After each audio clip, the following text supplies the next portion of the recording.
Welcome, I'm Rose Aguilar, and this is Your Calls One Planet series. Today we are kicking off our week-long series on the Democratic National Convention in Chicago.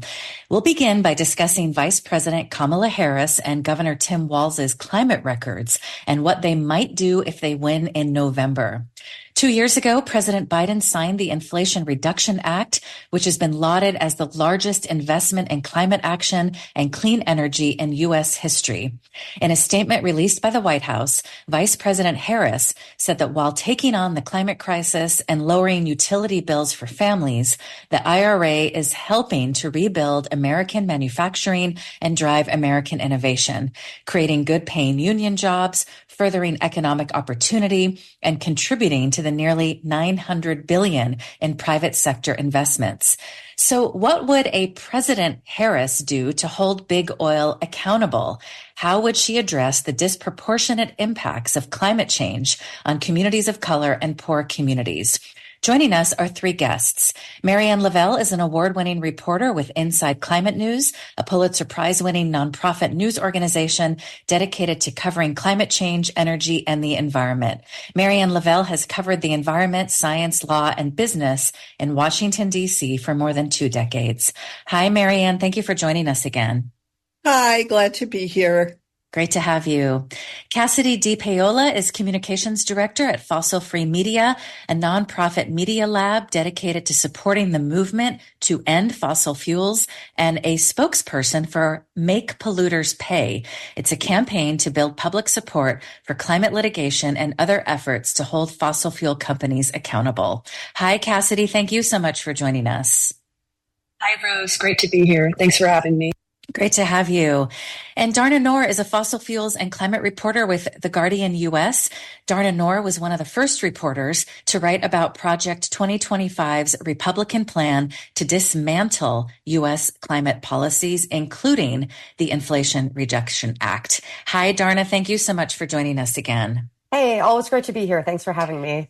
Well, great to have you. So I've been listening to coverage pretty much nonstop on cable, on public radio.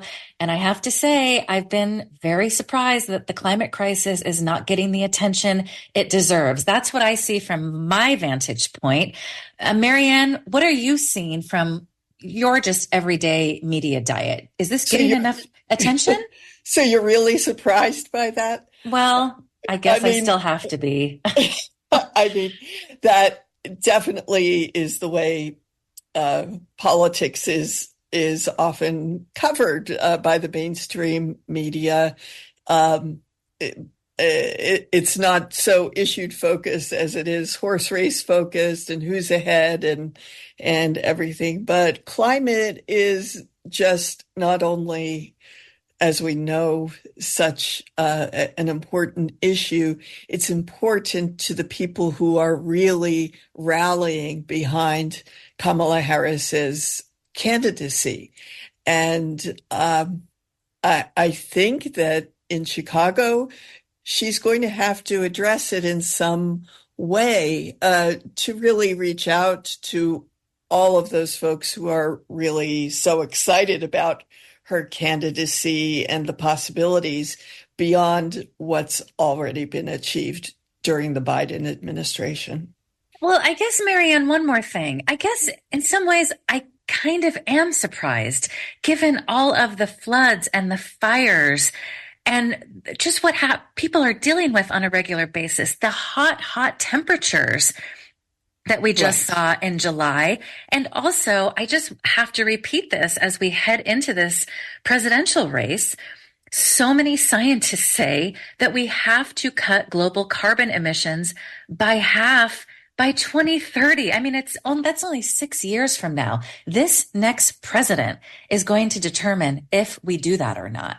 This next election is so incredibly important for the climate. So I guess, yes, I am surprised. Yes, and this is going to be the president who really leads us into the years until we get to 2030, when our the goal is to cut our emissions in half.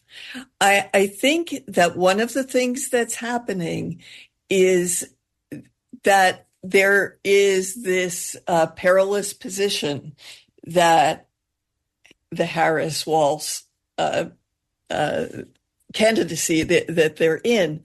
They are having to kind of balance the support that they are feeling from the progressive groups and young people with the fact that they want to win Pennsylvania, for instance, where fracking still in some segments of that state is just, is tied to economic growth. And I think that what Trump and his allies in the fossil fuel industry are going to try to do is to put Kamala Harris in a corner where she's kind of in a no-win situation of taking one side or the other on fracking, for instance.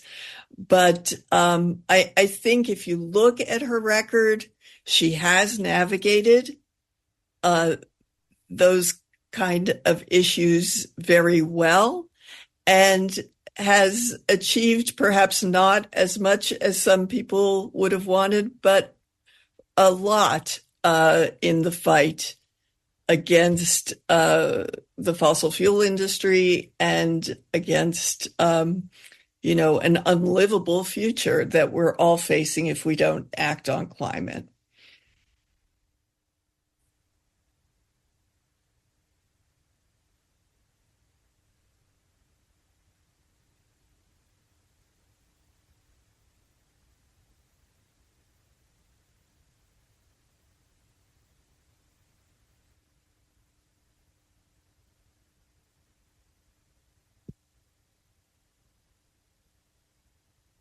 I'm sorry, I'm having some internet connection issues. That was Marianne Lavelle, a reporter with Inside Climate News. Darna, I understand that you are in a place that is dealing with a lot of rain. Are you on the East Coast right now? I am on the East Coast. I actually live in Baltimore, but I had some issues in the sort of Philadelphia and New York areas this weekend. So really not never a dull moment on the climate beat and never a dull moment in the climate impacted world.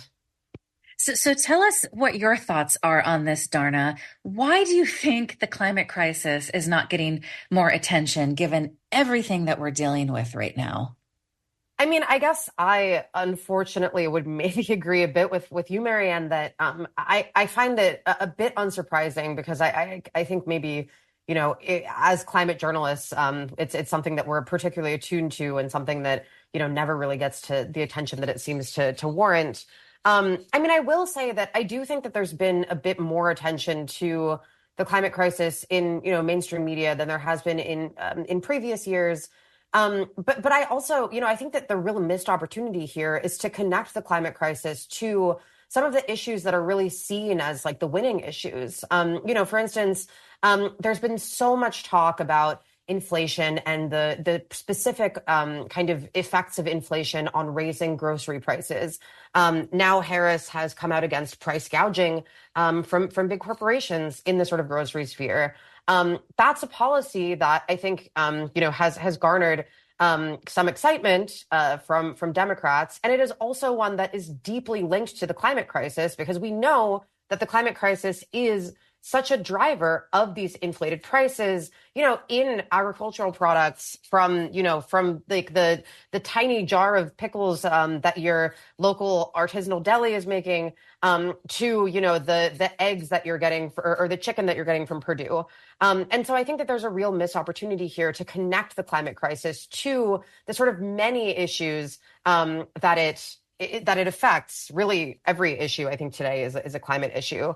I also think that there's like a sort of lack of understanding of how to talk about the climate crisis in ways that don't feel removed from people and don't feel wonky. And this is something that I think that the Democrats have gotten better at in recent years. For instance, we've seen Biden's efforts to link, as Marianne said, climate policy to job creation and kind of combat this myth that we can either have increased employment, or we can have increased climate policy. But I think that there's a lot of a lot of questions about how Harris will sort of carry along in that tradition, or maybe forge a different path. I think that basically Democrats are still learning to talk about the climate crisis, and that because it might not always be seen as the sexiest issue, it might not get the coverage that it deserves sometimes, even though it is something that very clearly is energizing the American base and something that most voters definitely want to see some kind of action on. That is Darna Noor, fossil fuels and climate reporter with The Guardian U.S. Cassidy, you work with fossil-free media and make polluters pay. You are very connected to the activist community. What are your thoughts about why this issue is not getting more attention, given that it's 24/7 election coverage? Yeah, thanks, Rose. I think that's a great question. And you're right. I do work with the climate advocacy community. And I first just want to say that so many of us are so excited and invigorated by both Kamala Harris as well as Tim Walz. And I think that, Kamala Harris's choice of Tim Walz as the VP really shows that they're serious about taking climate seriously, and that they're hoping to make climate a very large issue in this race. I think that, as Darna mentioned, there is more press than ever before about climate, and it's still not enough. Even on a very individual level, as a climate activist, much of my work is talking to people every day. It's getting voters to support local legislation or to come out and vote for a local or national candidate. And what I find is that, it's a very complicated, wonky issue, as Darna mentioned. And it's also a really scary issue. And people don't want to face a tremendous, I think the way that we've talked about climate in the past in the environmental and activism sphere has been, this is going to be catastrophic. It's the largest problem of our time, and you should be very afraid. And I think that we found that type of doomsday conversation and communication is not helpful. Instead, it's important to really make it about small issues that people can relate to. I work with climate survivors every single day, and they constantly tell me that they didn't know that they were a climate survivor. People that, most recently, we've been working on a climate superfund bill, both in California as well as Vermont, New York, and a few other states. And in Vermont, I was working with folks that survived flooding and in Montpelier last year. And they had no idea when I talked to these business owners who lost their entire business that they've had for decades. And I tell them, you are a climate survivor. It's only then that they realize this. And so I think that it's trying to really bring climate to the everyday. And that's been a really difficult process when for so long it's been scary and it's been wonky. I think, speaking as we will continue to about what a potential Harris-Walz ticket is, I think a really great example of climate communication and a newer example has been Tim Walz's evolution from being an ordinary environmental voter to being a climate champion in Minnesota. And he really has spoken about how his evolution stemmed from just having ordinary conversations with his constituents about their concerns relating to extreme weather. And so I think that the problem is extreme weather sometimes feels distant from climate change. And maybe it's not as sexy, shall I say, to talk about this massive and scary but exciting issue as something as small as my basement flooded. And my basement's flooded every winter. But what we found is that's the most powerful way to talk about it, both in the press as well as day to day as climate communicators and as climate advocates. So I think that I feel hopeful that it will be discussed more. However, personally, I don't think it could ever be discussed as much as it should be. Cassidy, what do activists plan to do at the Democratic convention this week? Climate activists.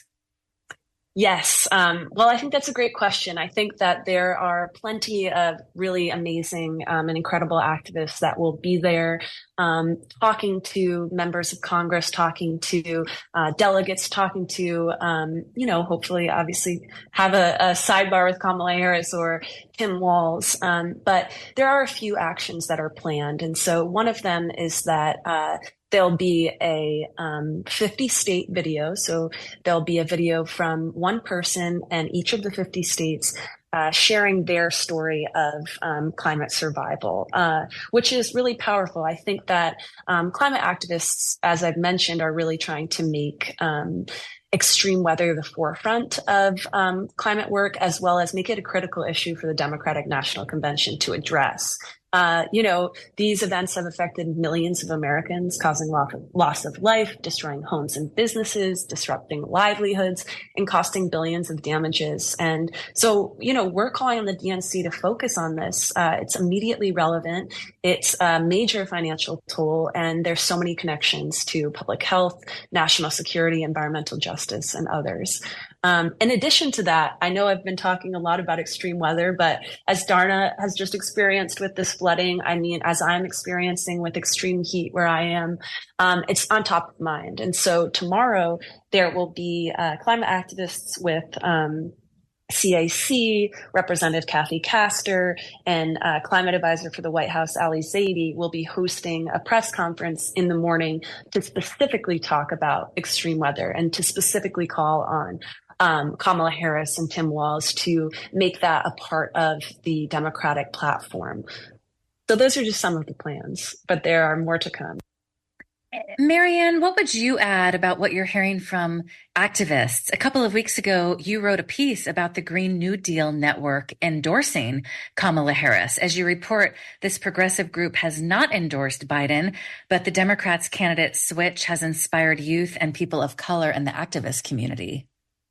I think what they want is to hear more about how Kamala Harris is going to go beyond what the Biden administration did because of her own background as a prosecutor who took on big oil, and because of the work that she's been doing as vice president, really, going around the country, focusing on communities that are really feeling the worst impacts of climate, and around the world as well.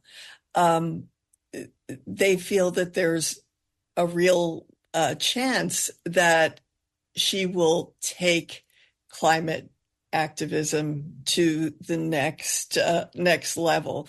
For instance, we all know, because we're listening to your program, how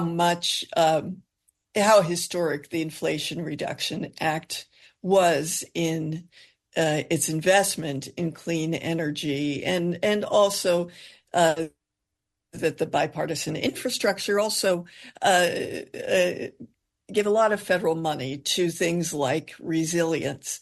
But there isn't really enough money going, for instance, to mass transit, and too much going to roads and bridges instead of ways to help people with mobility, especially the poorest people in urban communities, make it more available to them, make transportation more available to them in an affordable way, and that also gets cars off the road, it reduces local pollution and reduces greenhouse gas pollution. So I think that Kamala Harris's history of dealing with these issues is very much communicating about how investments in climate have real world benefits for families and people and workers. I think activists would like to hear more of the specifics this week as we go ahead, because really, it's been a short time since she's been on the campaign trail for sure. But I think that there is a lot of interest in hearing some specific things she would do to really raise the bar from what the Biden administration has already achieved. And one more question, Marianne, about the IRA, because this is so important. And we're going to do an entire show about the IRA. You wrote a lengthy piece about Kamala Harris for Inside Climate News. And you write, whether because of a failure to communicate the law's achievements or the fact that many of its benefits have yet to be felt by people, 71% of adults either believe the IRA has not made much difference on climate change or don't know enough to say. And this is according to a poll by the AP NORC Center for Public Affairs Research. So given that you really look at the IRA, Marianne, what do you want our listeners to know about it that might not be getting much attention? Oh, one of the problems in trying to communicate about it is there's so much in it. Basically, what it's designed to do is to make clean energy competitive. In fact, more than competitive, the cheapest form of energy. And that is electricity, and it also is transportation, that electric cars will be on par with and as affordable upfront as gasoline-powered cars. One of the things that is happening is just an enormous amount of industrial development is going on. There's all these electric car companies, battery technology companies. It's almost like 40 states is what I remember. There's so much private investment that has been driven by the IRA into these new clean energy jobs. But those electric cars aren't on the market yet. They're not even being built yet. And it just is going to take time for the full impact of the IRA to be felt throughout the economy. So while people can get a rebate today on both electric cars and on used electric cars for the first time ever because of the IRA, it still doesn't have parity with the price of gasoline, but it has come really, really close, and a lot closer than it was 2 years ago. So it's kind of it's also a factor of we're transitioning a whole economy, and this is something that unfortunately moves slowly at a time when our need to change is so urgent. Right. And Vice President Harris has said that if she becomes president, she will build upon and the IRA. Is that right, Marianne? Yes, I think that she hasn't talked about a lot of specifics yet on how she would build upon it. But I think that one thing you're going to hear, one thing that she really has focused on is making sure that that investment gets to communities in need. That is part of the IRA rollout that she really decided to work on as vice president, and kind of using, for instance, they call it green banks or local financial institutions to really kind of be the conduit of that money to make electric vehicles more affordable to those in need, and to help often people who are the least able to afford it are paying the highest energy bills because they have houses that are not well made with energy efficient appliances, and they're still using natural gas heating, etc. And I think that we're going to see a focus from her on making sure that more of that investment reaches the communities in need. Darna, before we go to break, this month last year, we had you on to talk about Project 2025 and its Republican plan to dismantle U.S. climate policy. What would happen if Trump wins in November? Just on the IRA, what would he do? What could he do? Oh, man. Such a big question. It's interesting. My colleague Ollie Millman and I spent some weeks actually speaking with Trump insiders, some of his allies, some people who served on his cabinet in the presidency. There's been obviously quite a lot of talk in those circles about trying to get rid of much of the IRA, especially when it comes to kind of building out renewable energy economies. That could include, things like trying to individually roll back some of the specific incentives that the bill includes.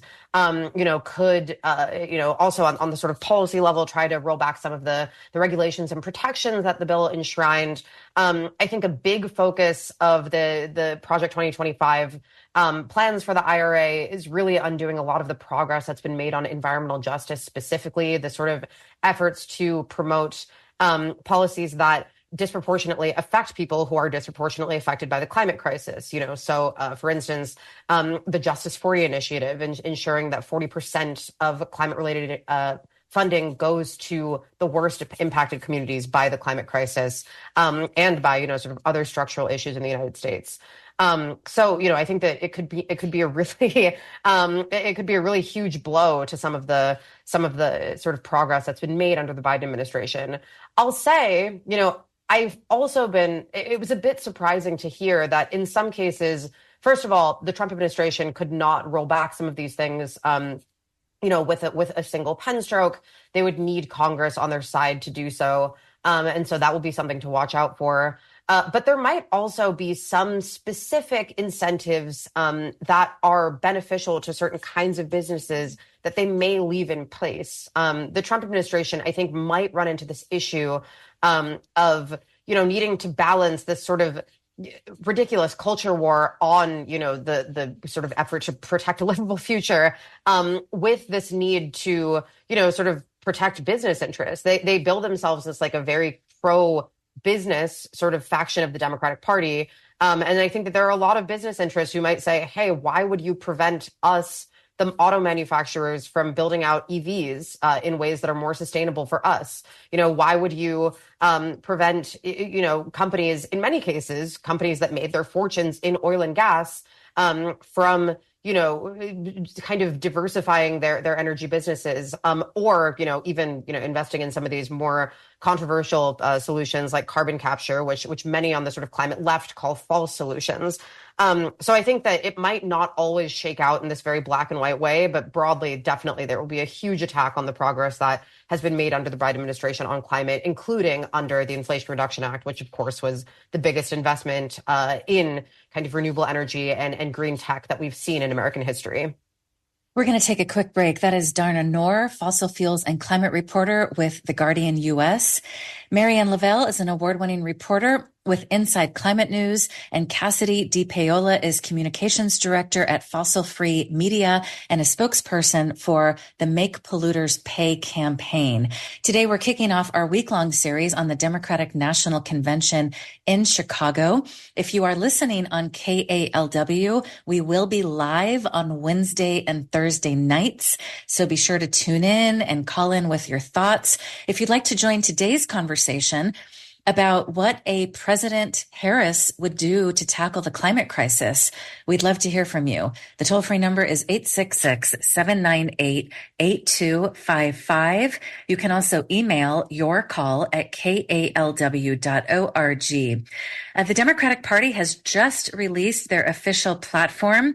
Chapter 4 is called Tackling the Climate Crisis, Lowering Energy Costs and Securing Energy Independence. It's about 10 pages, and we'll talk more about this after a break. This is Your Calls One Planet series. We'll be back after this.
This is Your Call. I'm Rose Aguilar. Today we're kicking off a week-long series on the Democratic National Convention in Chicago. We're talking about what a President Harris would do to tackle the climate crisis.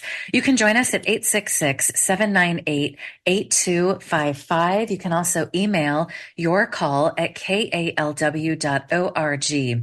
Today we're joined by Marianne Lavelle, a reporter with Inside Climate News. Darna Noor is a reporter with The Guardian US, and Cassidy DePaola is communications director with Fossil Free Media and a spokesperson for Make Polluters Pay. Cassidy, what about oil and gas? As California's Attorney General, Kamala Harris investigated ExxonMobil for misleading the public about climate change. There are a number of lawsuits that have been filed across the country. What do you think we can expect from a Harris administration and how they deal with the oil and gas industries? Yeah, that is an excellent question, Rose. And I think that it's worth noting that climate lawsuits have emerged really as a significant tool in the fight against climate change. And I believe represents a shift in how governments and communities are approaching climate action and corporate accountability. And for those tuning in that aren't aware, these legal actions typically target major fossil fuel companies, companies like Exxon, Shell, BP. And most often there are civil and criminal lawsuits. And most often they allege that these corporations knew about the climate risks associated with their products for decades, but deliberately misled the public about these dangers. And Rose, as you mentioned, Harris's tenure as California's Attorney General really laid the groundwork for her reputation within the climate community as someone that's willing to take on powerful corporate interests. So, as you mentioned, she investigated ExxonMobil in 2016, hoping to examine potential misinformation that they spread about climate change.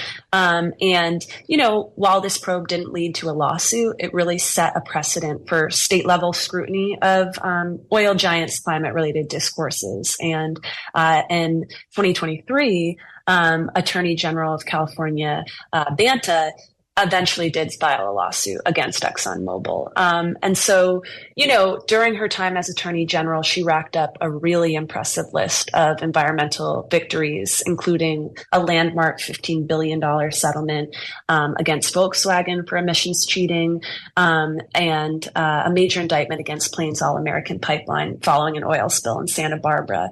So, we think Harris's approach during this period was really characterized by a dual focus, both on corporate accountability and environmental protection, which I believe that she can bring to her administration, the Harris-Walz administration.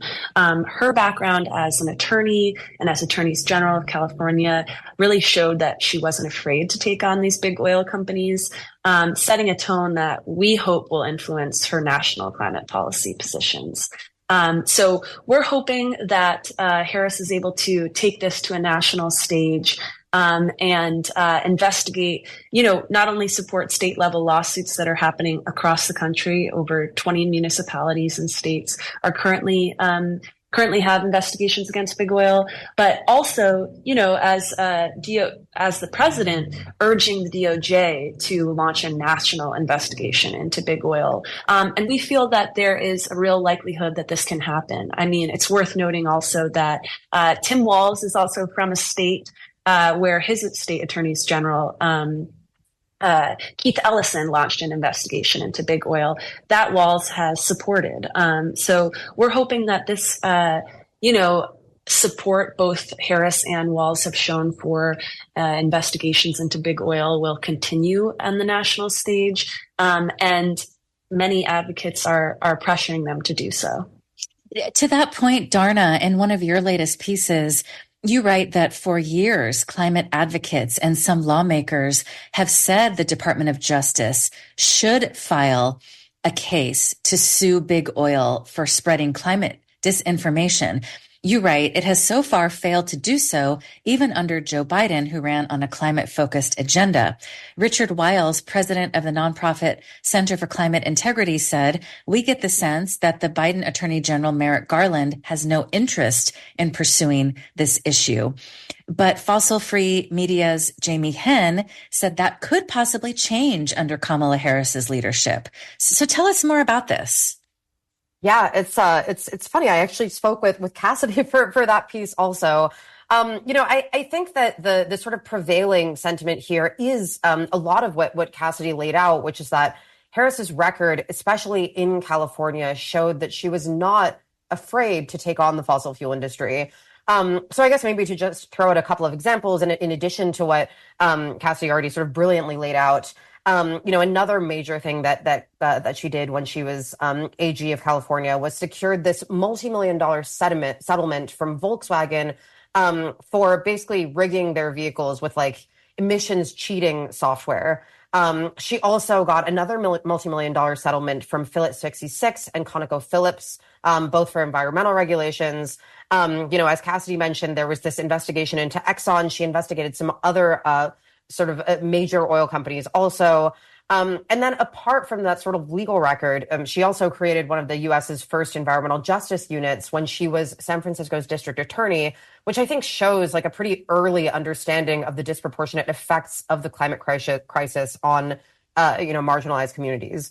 One thing that I sort of wonder about here is broadly what it will mean for her to, I guess I'm broadly kind of wondering about what her relationship will look like with climate progressives and the sort of broad climate left, because of course climate progressives have been not the only sort of champions of these sorts of investigations, but in many cases at the forefront of pushing for them. During the Biden administration, Biden worked with Bernie Sanders and AOC and the Sunrise Movement on some climate policy, at least in sort of these advisory roles. And it's hard to know what Harris will be like here. I think that she's made some statements that have given environmentalists pause. She said that she would not ban fracking if she was elected, walking back some statements that she made earlier. When she was Attorney General back in 2015, Attorney General of California, she filed an opinion claiming that a statewide fracking ban would be illegal. And so I think, what I'm hearing from some folks is there's really a version of Harris that is willing to take up the mantle of these sort of bigger policy ideas that are more groundbreaking. And then there's another version of Harris that gets a little bit more careful when under pressure. And on this issue and many others, I think it's difficult to know which Harris we're going to get. But that said, it's definitely true that I don't think anyone would argue that Merrick Garland and the Biden administration seem to have any interest in launching an investigation into the oil industry. And so were she to pick somebody who's a little bit more interested in that kind of investigation, that could push this movement pretty far and could make her the right person to launch this kind of, or to kind of proceed over this kind of lawsuit. Yeah, very interesting to find out who will she pick as Attorney General. Marianne, you also looked at all of these issues in your lengthy piece about Kamala Harris. And just to give listeners a little more context, because we really like to talk about what people did and what they might do. You write that Harris did sue big oil companies over leaky underground gasoline storage tanks that threatened groundwater, obtaining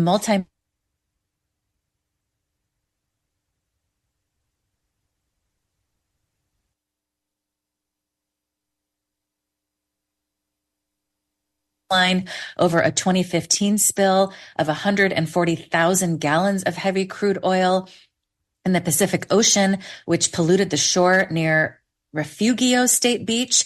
The company was convicted in 2018. And then in her final weeks as Attorney General, she filed a suit to block an Obama administration plan to allow fracking in the Pacific Ocean, a case California won in 2022. So what are your thoughts about what we can expect from Harris on these issues? You also interviewed a number of people about this. Right. Some of these, of course, Darna and Cassidy talked about them too. She definitely has a record of taking on some really difficult issues, fossil fuel related issues in California. But her policy was also carefully calibrated. For instance, she was one of the attorneys general who came out, raising concerns about Exxon when the documents first emerged about what it knew about climate change and how it kind of misled the public. But Harris never sued ExxonMobil, like several other states did. And that litigation is still going on in many places. We don't know yet what she would do as president or what her Justice Department would do. But one thing we know is that she is very aware of the history and power of such litigation if the federal government joins with the state attorneys general. Remember when the attorneys general of New York and Massachusetts, when they took on Exxon, they did not have a champion in the federal government to join with them. But Harris, during the 2000 election, when she was running for president, she talked about that this was the approach, the federal and state, federal AG and the state AGs getting together. This was the approach that really got the tobacco industry to agree to a really multi-billion-dollar settlement and agree to many conditions like reducing dramatically their advertising. And I could definitely see, especially as we're getting to this point in the climate crisis where we're seeing all of these impacts on our coasts, the wildfires, etc., we are facing billions and billions of dollars worth of damages that right now the taxpayers are paying for and not the polluters. And you could make a policy argument that this really may be the time to say, hey, this is a tool in the toolbox for really making the polluters pay for the damage that we're seeing all across the country. So I think that this is going to be more and more urgent question, especially because of Harris's background as an attorney general. And the one thing that's really notable is that the oil industry is concerned about it, because they're talking about, if you look at some of their websites, they're saying, oh, it's time for Harris to come out and say what her opinion is on these lawsuits. And I think they're rightly concerned about that. Today, we are beginning a series on the Democratic National Convention in Chicago, and we're talking about what we might expect from a President Harris on the climate crisis. Marianne Lavelle is an award-winning reporter with Inside Climate News. Darna Noor is a reporter with Guardian US. Cassidy D. Paola is with Fossil Free Media and the Make Polluters Pay campaign. We have an interesting question from Ted. Who's advising Harris? What are the big donors demanding? Harris has an inner circle contributing to her messaging, strategy, and policy decisions. We need to know more about these advisors, and we need to watch closely as the donor class tries to steer her away from policies they don't like.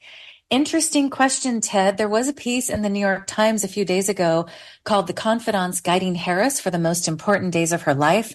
The vice president's brain trust is younger, more racially diverse, and larger than President Biden's. Her advisors can expect a lot of phone calls in the coming weeks. Do any of you know about this? Who's advising Harris, and what are the big donors demanding? Marianne? Sorry. Marianne? I'm sorry. I could tell you a little bit that she has in the past had a staffer who I understand is going to be working as an advisor now. His name is Dr. Ike Irby. He is a scientist himself. He is, I believe, marine biologist. I'm sorry if I got that wrong, but he's definitely a scientist who, when she was vice president, was one of her advisors working specifically on climate change. And he had left the vice president's office. There are reports now that he's back advising her as a presidential candidate. So that's what I know. As far as the donors, I am not sure about that, but I can tell you that if you look at the way that the donations are, I think that they're running about the oil industry donations are over 90% to Republicans. And I think in the past, industry may have tried to just, even out its donations between Republicans and Democrats. But I think we're in an era where the Republican Party is the oil industry party. And I think their focus is on getting Trump elected. Right. And then we have to remember that piece that ran in the Washington Post in May, what Trump promised oil CEOs as he asked them to steer $1 billion to his campaign. He basically said, give me this money and I'll give you whatever you want. No more climate policies. So 90% of oil and gas money is going to the Republican Party now. Darna, do you have anything else to add about what we need to know about who Kamala Harris is surrounding herself with?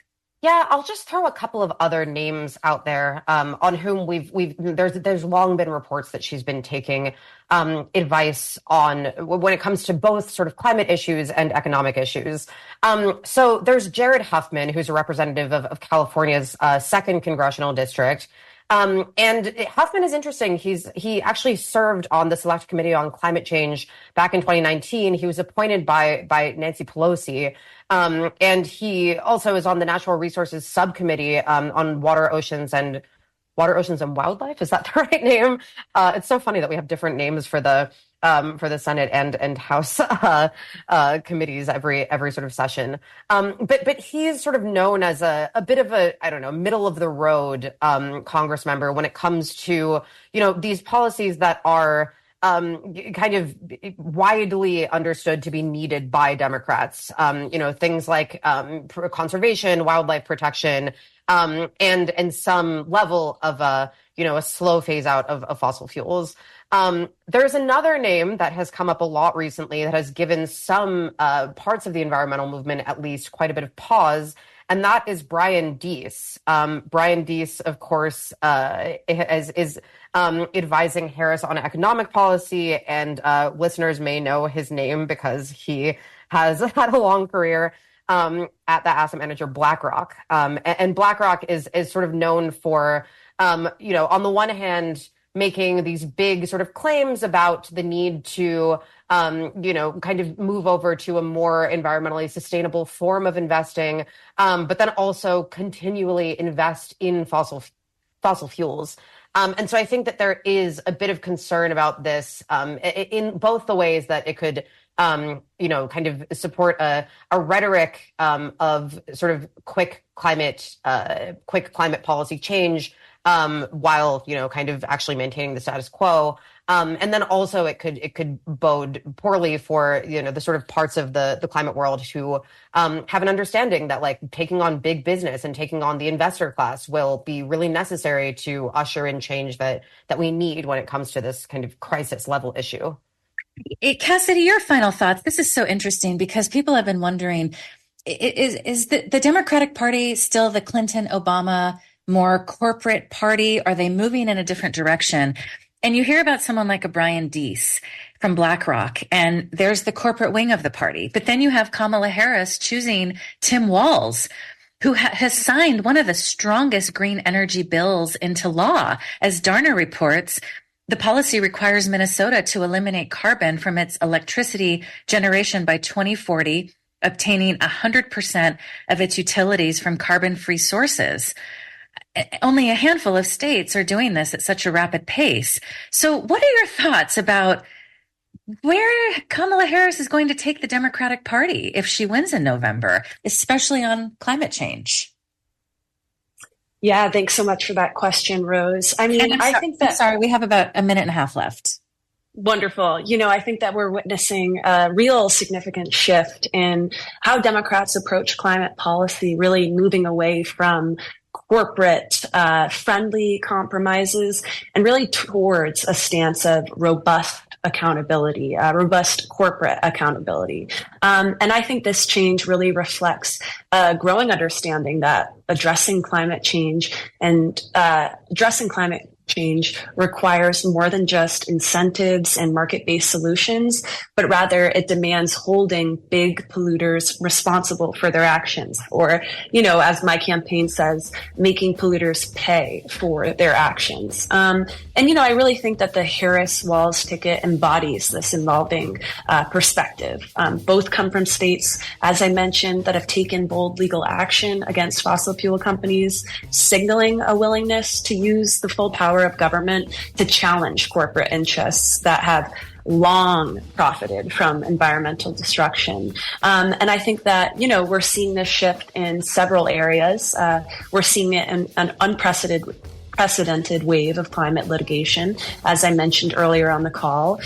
We're seeing it through ending subsidies and the growing push to eliminate the billions of dollars in subsidies that have long propped up the fossil fuel industry, as well as many other corporations, which really represents a stark departure from past policies that have often sought to work within existing corporate structures.